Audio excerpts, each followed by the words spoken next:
Shri Guru Charana Padma. See, now what all we heard is Tattva.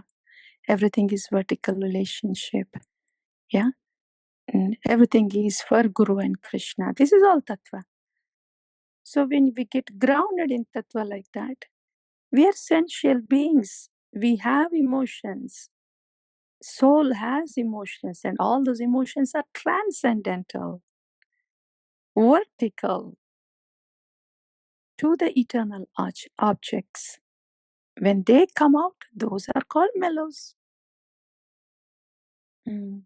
Shri Guru Charana Padmam Kevala Bhakatim Sadmam Bandamoye Savadana Matem Chahara Prasadem Bai Bhavatoriya Jam Krishna Prapti Hoi Jam Hoite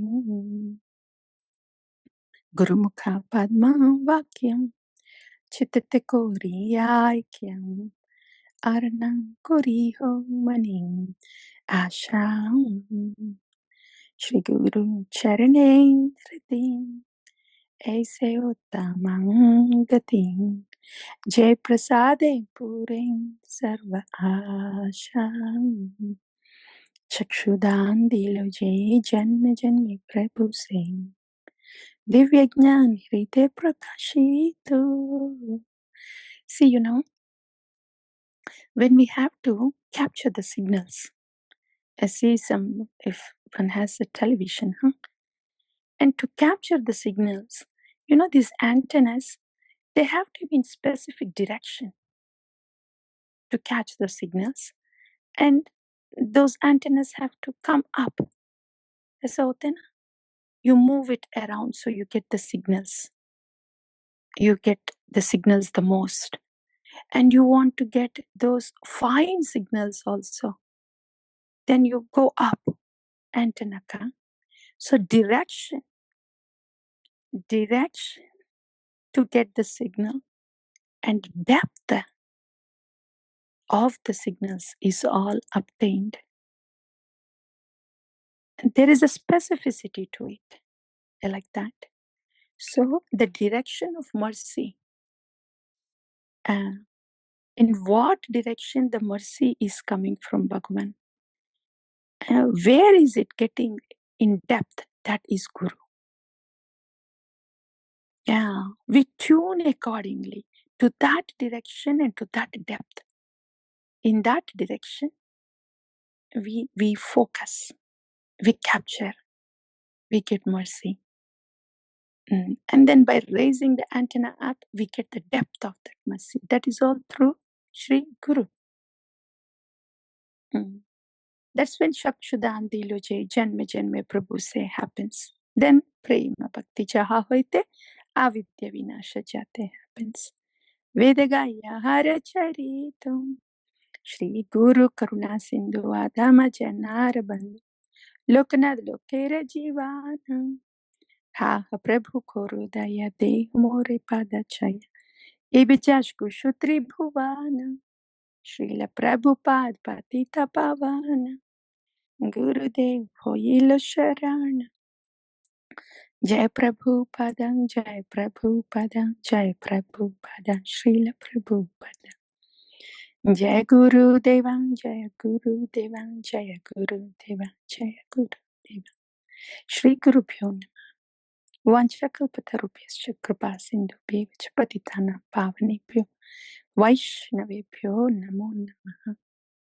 All the Vaishnavas are like desireful fig trees. That is true. Why? Because they belong to Krishna. That's why.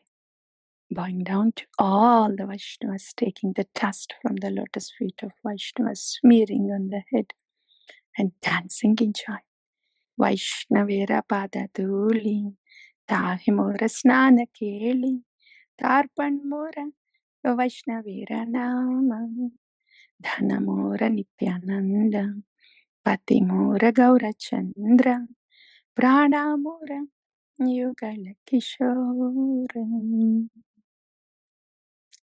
Vrindai Tulsidevi Priyai Kesavasya Krishna Bhakti Prade Devi Satyavate Namo Namaha. The groves of Vrindavana the land of divine love, which is very internal and eternal. It's in the heart. So we belong to this land of divine love, which is internal and eternal. Tulasi Krishna Prayasi Namo Namaha. Radha Krishna Seva Pavu Ei Abhilashi એ તો મારા શરણાલય તારા વાંછા પૂર્ણ હોય કૃપા કરી કોરો તારી વૃંદાવન વાસી મોરા એ અભિલાષ વિલાસ કુંજા દિયો વાસ નાયાને Hari પ્રસાદં યુગલ રૂપરાસી. Where is this happening all? Oh, somewhere after I chant, when I get perfect in japa, and when I leave this body, there is a place called, maybe there is a place called Vrindavan, and maybe I will go there. No. Everything happens internally. Now, Vraja is eternal and internal. So,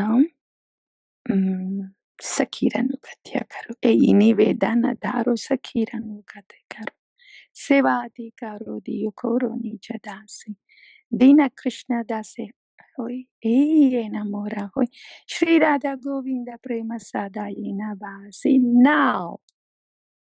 Now यानि कानि च पापानि ब्रह्महत्यादिकानि च तानि तानि प्रणश्यन्ति प्रदक्षिण पदे पदे. Now, everything now, because Bhakti is internal and Bhakti is eternal.